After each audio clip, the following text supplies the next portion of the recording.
Hello, I'm Rohit Gosain, one of the community medical oncologists, alongside my brother Rahul Gosain, community medical oncologist as well, and we are the Oncology Brothers. Welcome to this clinical insight segment. Upper GI space is changing too fast. What we've seen from 2025 in earlier stages is data from Matterhorn, which led to the approval of durvalumab. Here at GI ASCO 2026, what we are seeing is HERIZON-GEA-01, which is bringing in Zanidatamab, combining that with chemotherapy plus minus Tislelizumab. To walk us through the data at hand and more, we have a great panel, starting out with Dr. Nataliya Uboha from University of Wisconsin, Dr. Geoffrey Ku from MSK, and Dr. Rutika Mehta, and Dr. Manish Shah from Weill Cornell. Welcome, everyone. Thank you. Thank you. Thank you. Great to be with you. Welcome. Rutika, before we dive into the data for HERIZON-GEA-01, can you set the stage of what is the current standard of care for that HER2 metastatic GE junction or gastric adenocarcinoma today in frontline settings? Yeah, absolutely. So when a patient walks into the door with stage 4 or advanced unresectable metastatic GE cancer, we're typically looking at 4 different biomarkers: MMR, HER2, PD-L1, and Claudin 18.2. If the patient is MMR proficient but HER2 positive, I'm also looking at their PD-L1 status to know whether I should be combining chemotherapy trastuzumab with pembro for PD-L1 positive patients. But if they're negative, then we have chemotherapy plus trastuzumab. So that's our current standard of practice. So HER2 positive, PD-L1 negative is chemo plus trastuzumab, and HER2 positive, PD-L1 positive is chemotherapy trastuzumab plus pembrolizumab. What's the prevalence of HER2 positive disease for GE junction and gastric adenocarcinoma? I would say about 15 to 20%, some slightly higher depending on how you count esophageal versus gastric separately. Thanks for laying that foundation, Rutika. Manish, what we know from HERIZON-GEA-01 is Zanidatamab with impressive results, which we will dive into the data soon enough. However, what we know from this is this was approved in biliary tract cancer in November 2024. Right. Could you go over the mechanism of action for Zanidatamab, please? Right. So it's a new class of drugs called a bispecific. So there are two parts of an antibody. One part is binding to one part of HER2, and the other part is binding to another part. It's there are four external motifs. Motif 2 and motif 4 are the binding sites. It's similar to the binding sites of trastuzumab and pertuzumab, and the unique thing about this is that by the dual binding, you're able to get clustering of more HER2 molecules and more immune activation. That's at least the thinking. Keeping that in mind, we know that pertuzumab was tested in this space and that data was negative. Jeff, here at GI ASCO 2026, HERIZON-GEA-01 has to be one of the biggest stories coming out. Can you touch on the study design and its findings? Yeah, I mean, I actually will make the point that, the pertuzumab study was a near miss. So I think even then, there was always a rationale to continue to evaluate, trastuzumab and pertuzumab-like strategies. And again, like Manish said, the thought is that having both of these molecules on the same antibody really gives you a very specific and differentiated mechanism of action. So the basis for HERIZON-GEA-01 is that it was a phase 3 study in the first-line setting, and there are 3 arms. And actually, maybe going through arm A to C will be helpful, since we'll be referring to them repeatedly. So arm A was a control arm of trastuzumab and chemotherapy. Arm B was Zanidatamab with chemotherapy, and arm C was Zanidatamab with Tislelizumab, an anti-PD-1 antibody, and chemotherapy. Now, everyone will notice that arm A excludes pembrolizumab, which is the current standard of care. And at the time that the study was launched, it had already been approved in the U.S. So the combination of pembrolizumab, trastuzumab, and chemotherapy, but was not approved anywhere else in the world. And for that reason, this was actually an ex-U.S. study. There were patients from North America, from Canada, where you both hail from, but there were no patients from the U.S. Absolutely. So keeping all that in mind, what are we learning from? What did the data show? Yeah, so the data, showed, I think, a couple of things very clearly. That Zanidatamab plus chemotherapy is superior to trastuzumab plus chemotherapy in terms of progression-free survival. And at this point, there is also a clinically meaningful, but near statistical significance in terms of improvement in overall survival. Now, one thing to keep in mind is that the overall survival analyses, this is actually the first of several planned analyses. The p-value, is I think a little bit more than 0.05. And certainly the hope and expectation is that with additional follow-up, we will see that the comparison of arm B to C will be statistically significant as well. Now, the other very notable finding is that the other experimental arm C, so Zani, Tislelizumab, and chemo, was statistically significantly superior and clinically, it was quite a big clinical benefit in terms of improving PFS as well as overall survival relative to the control arm of trastuzumab and chemotherapy. Thanks for that data, Jeff. With regards to, these are impressive results, but this is also despite the PD-L1 score, which when compared to chemotherapy, trastuzumab, and tying in with the pembrolizumab, that is only for PD-L1 positive case.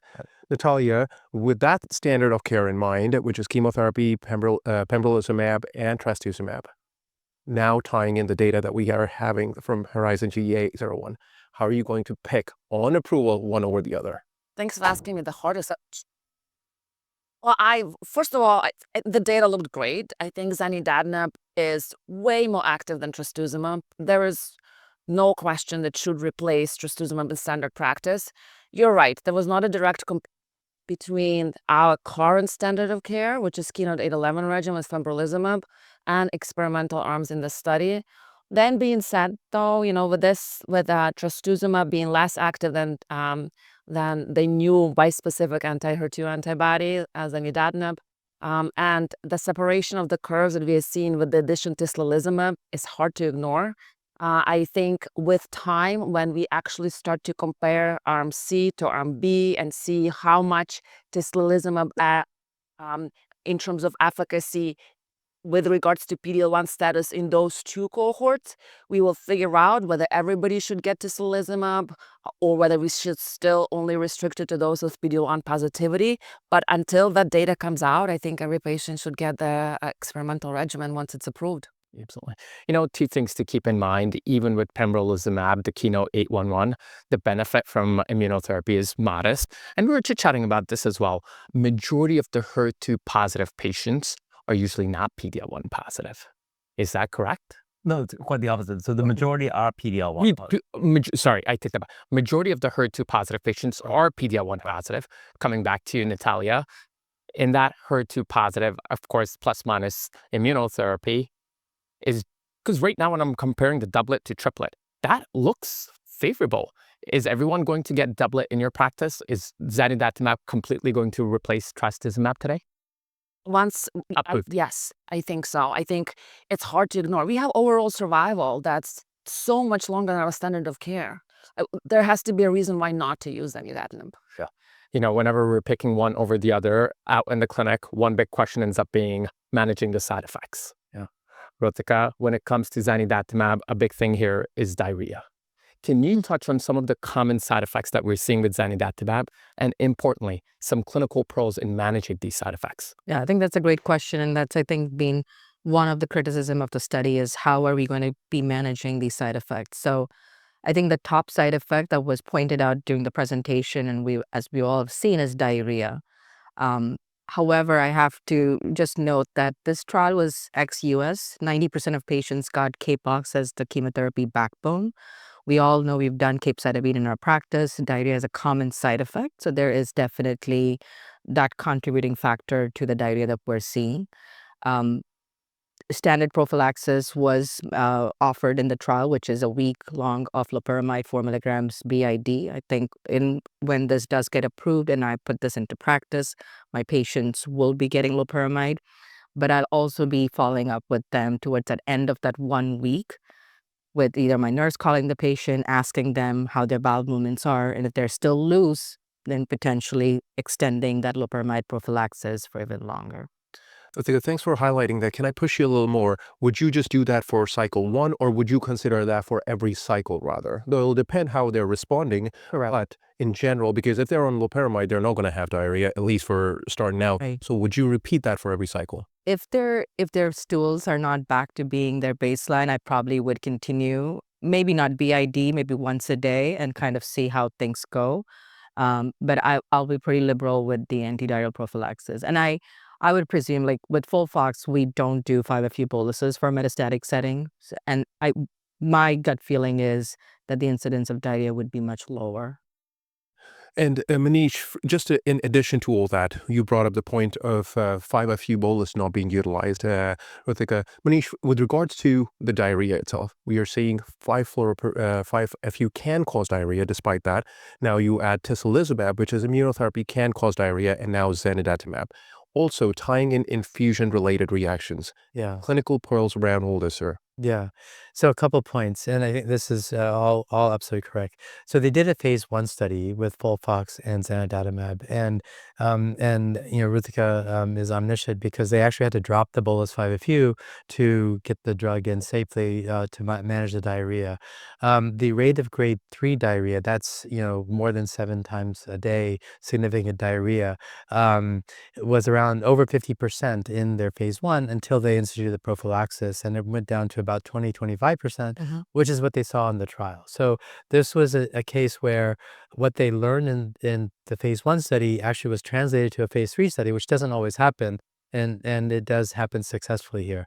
I think that most of the use in the United States and probably also in Europe will be a FOLFOX confusional regimen, so that's the other aspect, is that the dosing of the Zanidatamab on the trial was every 3 weeks, but they do have data on an every 2-week schedule, so then that would be potentially applied. And that, but I think even with the lower dose and even with the 5-FU infusion set of Xeloda, you're still seeing the diarrhea. You still need to do the prophylaxis. I think the question you asked is about the toxicity, added toxicity with Tislelizumab. In some ways, over 5 or 10 years of use of immunotherapy, I think we feel much more comfortable managing, immunotherapy-related, diarrhea and toxicity. So I'm not so worried about it. I think that Nataliya was right, that this is, the data are very impressive. The PFS is very impressive. And at least with the combination, the overall survival was significant. So it would be hard not to do it. The only, thing is, if there's a frail person, someone who couldn't tolerate the diarrhea, 25% grade 3 diarrhea is still significant. You will decrease the chemotherapy in that frail patient. Yes. Yeah, we're And often continue with IO and targeted agents. Well, I feel that, one thing I was going to say, I think we'll all have to learn how to manage it. But, the study permitted actually discontinuation of chemotherapy after 6 cycles or 18 weeks. I don't think we've seen data on the discontinuation rate. We certainly have not seen data on how patients who discontinued treatment did. But we also know that the diarrhea toxicity is really kind of an additive or synergistic toxicity, really primarily with fluoropyrimidines. So, I think if this is a highly active regimen, I think with time we may have the confidence after some point, or maybe stopping all chemotherapy, which is something I generally never do, and continuing just the Zanidatamab and plus minus Tislelizumab alone. And certainly, in the phase 2 study that we were part of, once you discontinue the chemotherapy, Zanidatamab monotherapy, as we know from biliary tract cancer, has a very, very manageable toxicity profile. Absolutely. Again, coming back to that 5-FU story, in metastatic settings where the intent is palliation, the 5-FU bolus is not heavily used in our clinical practice. While we're talking about side effects, Manish, can I come back to the infusion reaction story as well? Is there, can I decrease the dose? Can I decrease how fast this is being infused? Should I skip a dose? Can you touch a little more around the infusion reactions as well for Zanidatamab? Yeah. So I don't know that infusion reactions per se were the dominant feature. On the trial, they did have a dose reduction built into the trial, which is unlike most targeted therapies where you keep the targeted therapy at the same dose. But on the trial, they did have a dose reduction in the Zanidatamab dose. Um, the management of toxicity, I think, is really, really critical, as you're saying. And I think, adjusting the 5-FU, giving prophylaxis for the diarrhea are probably the main ways to manage the diarrhea. Tislelizumab, it did have a survival benefit. And I guess one thing that we should mention from an efficacy standpoint is that the duration of response with tislelizumab was like 20 months. It's really incredible. Versus without tislelizumab, it's like less than 10 months, something like that. So it's a huge difference. So you're kind of motivated to try to do the best you can and manage the diarrhea that way. And with regards to just tying in the infusion-related reactions, Jeff, when we actually administered this therapy the second cycle, did we have to be more cautious? Are we reducing the dose, or we are still seeing the same amount of infusion-related reactions, or rather it's only for the first cycle itself? Yeah, it's been a while since, we've had access to the drug in the US, but my recollection actually was that, they were generally infrequent. Certainly 25% sounds like a right number. And they were really mostly grade 1 and 2, right? And I think, again, part of learning to give these regimens to our patients is that, the study was very, very specific. I think beyond a certain severity IRR, the Zanidatamab had to be completely discontinued. So, we will begin to learn, can we safely give it in the context of an IRR with prolonged infusion, with the addition of additional pre-medications. Indeed. Right? So those are things, those are all, things that we will learn in the first several years with this drug. So, And again, Ignoring you, I'm just going to make a comment. I think we're kind of ignoring your infusion reaction question is because there's so many bispecific antibodies and immunotherapy drugs in development for solid tumors that even us in like solid tumor oncology, we're becoming much more comfortable managing some of these IRS type side effects that were only seen by our hematology. We're not ignoring. We're politely moving past. Did not ignore. We are not bothered by this. Are you reframe the question. We're reframing the question. We will figure out how to use it. Usually it's like, slower infusion rates, patient observation, but this is not going to be something that prevents us from using the drug. and certainly by this time, like even the staff is trained to how to even manage it, where we don't even get notified that this is already resolved by the time. There's so much more experience. I mean, that's already been in service for our nurses when, Zani got approved for biliary tract cancer. So they're already aware about, managing them. So the big thing here to me is education, right? Educating our patients on what to expect. Right? On our end, being proactive, educating our extended team partners, nurses, APPs, to keep a lookout for what side effects to manage. Actually, I think one strategy to think about, is that I don't think it's coincidental that the time to onset of the first diarrhea event is about day 6 or 7. Because that's also the time when you would consider stopping the mandatory prophylaxis around the. So I actually think that checking in with the patient either in person or on the phone, I think is very helpful. I mean, if someone is obstipated at that point, of course, stop it. Yes. If they're having some diarrhea, grade 1, you absolutely continue it. If it seems to be getting worse, you add on other agents. And again, Nataliya Uboha is the only one. Rutika, coming back to you with this data likely getting approved, is this going to be your preferred new standard of care for HER2-positive disease in your clinical practice? Hands down. I think the activity of Zani is such tremendous over trastuzumab. There's absolutely no doubt in my mind that this should be the next standard of care. Nataliya, one hard question to another hard question. That is, as Jeff pointed out, that there were 3 arms. The 4th arm that we are missing out is on chemotherapy, trastuzumab, and immunotherapy. As a result, we are left with cross-trial comparison. So we are broadly agreeing that this is going to be the new standard of care. However, which is that patient who you would not utilize this therapy and rather consider chemotherapy and trastuzumab? Honestly, chemotherapy and trastuzumab. Honestly, I can't think of anybody. Could there be a patient that starts on chemotherapy and Zanidatamab but has a ton of diarrhea? We have to think about discontinuation and switching to different therapy. Possible, but will I start everybody, whoever is a candidate for systemic therapy on this treatment? Yes. So I've been thinking about this because I've been asked this question. I think the one very specific scenario, let's say someone has terrible inflammatory bowel disease, Crohn's, ulcerative colitis. Sure. First of all, they can never get immunotherapy. Right. And then because of the underlying, bowel issues, you would say, I think Zani's not a good idea. But that's a very, very specific scenario. Very specific. Correct, indeed. And Manish, one question that's on everyone's mind is sequencing. So broadly, consensus that everyone's getting exposed to Zanidatamab upfront. What next after the disease was to progress? Are we relying on just testing HER2 and then TDXD? What's your practice going to be like once the disease has progressed and Zanidatamab upfront? Yeah, no, that's a great question, and I think it's a good question to have because we don't have the data yet. But I think most of us would go to trastuzumab deruxtecan in the second line setting if they remain HER2 positive. They're and the Destiny gastric studies have shown benefit even in HER2 positive patients compared to Taxol and Cyramza, ramucirumab. So I think that data is pretty strong. And I think conceptually, biologically, you're still hitting the same target. You're just hitting it better. So biologically, there's no reason why your Enhertu shouldn't work in the second line setting if they remain HER2 positive. Absolutely. Well, Jeff, what we are seeing are impressive results, which we will be adapting this into our clinical practice once approved. However, what the trend is usually, if the drug is working well in metastatic space, bring it to earlier stage.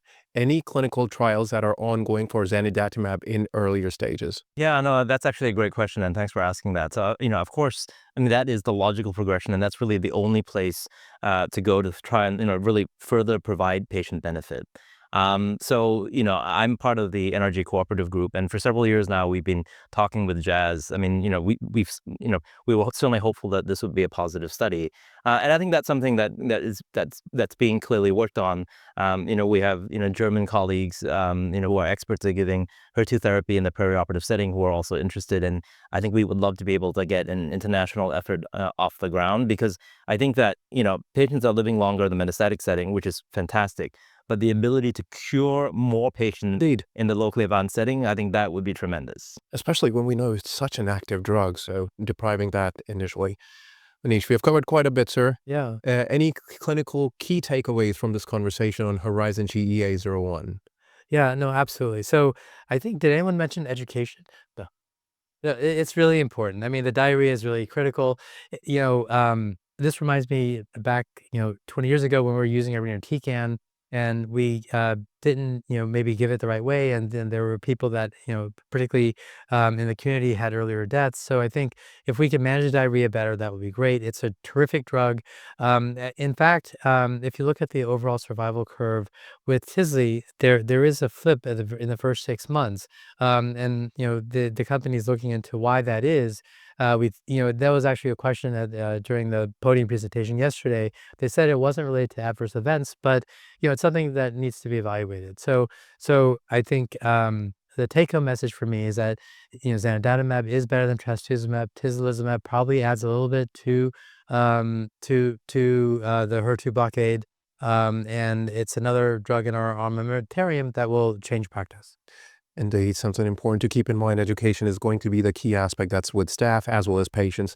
Rutika, your clinical takeaways. Yeah, so other than what Manish has already mentioned, I would say the good part about this trial, how it was designed, as Jeff mentioned, chemotherapy was dropped after 6 cycles.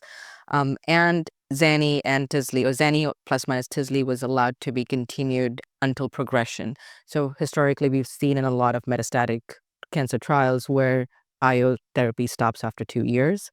This continues on. So we'll see how many patients still remain on long-term therapy. But I think this has definitely changed paradigm for upper GI cancers in HER2 positive space.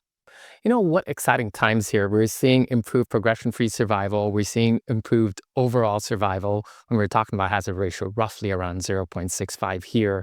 What an exciting time to be practicing as a medical oncologist, because now we're challenging that standard of care for HER2 positive disease that's been there for decades. I want to see the EV Pembro curve for GI cancers. We'd love to see. And just for that reference, EV Pembro has changed the standard of care for bladder cancer, where we're seeing doubling of overall survival. Here again, I will take this because this is still moving that needle forward. And for our patients, our hope ends up being with this education, we can keep them on these active agents for longer and longer so that they can drive that benefit. Nataliya, Jeff, Rutika, Manish, thank you so much for joining us and sharing your thoughts with this new HERIZON-GEA-01 data, and we're looking forward for this becoming available in our clinic soon. Thank you so much. Thank you very much. Thanks so much.